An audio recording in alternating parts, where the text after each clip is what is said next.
In this lecture, we'll go over how you can transform origins without affecting the objects themselves. This can be useful if you want to reposition or rotate an object's origin without affecting the object. There's also a couple other options in this lecture too, including being able to transform a parent object without affecting the children objects.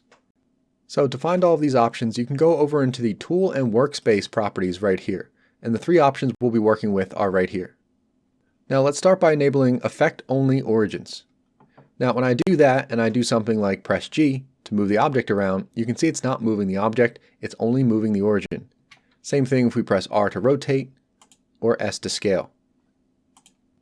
This can be super useful for a lot of purposes. For example, if I turn this off and I go to rotate the object, you can see it's rotating at the origin point at its center.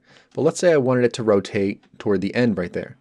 Well, I can turn origins on, move the origin point to the end there, turn that off, and now when I press R to rotate, it's rotating around the end.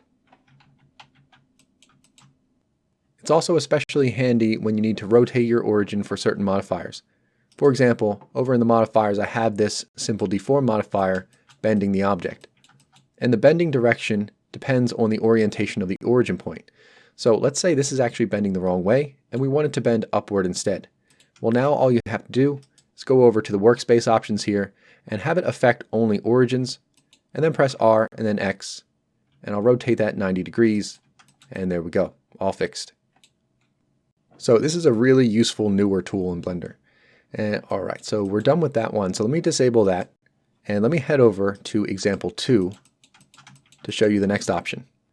So in this collection, I have all these cube objects, and with them all selected, if I were to press S to scale them up, everything scales up, including the size of each individual object. And if I were to rotate, all of the objects rotate as a single selection. Now let's say I were to enable Effect Only Locations. Now that's going to affect only the location of the origin when we're transforming. The rotation and scale of the origin will remain the same. So for example, now if I press S to scale everything up, it doesn't change any of the object scales. It just spaces the cubes out more because it's moving the origin points away from the center of the selection. And when I rotate the selection, same thing. The objects don't rotate, the origin positions just move around the center of the selection. So this is a pretty interesting tool. I haven't used it personally, but I'm sure there are some good applications for it. All right, let's turn that off.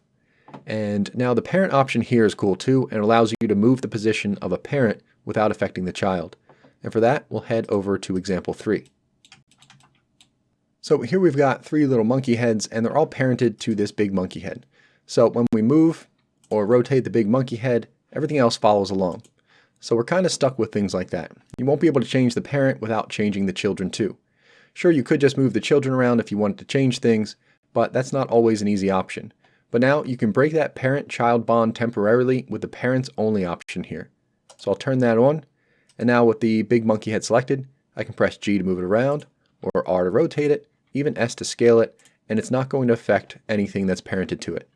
And now we can freely transform the parent without affecting the children, and then we can just turn that off, and everything's back to normal again.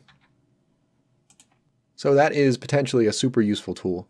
And alright, so that's going to do it for these options then, so I'll see you in the next lecture.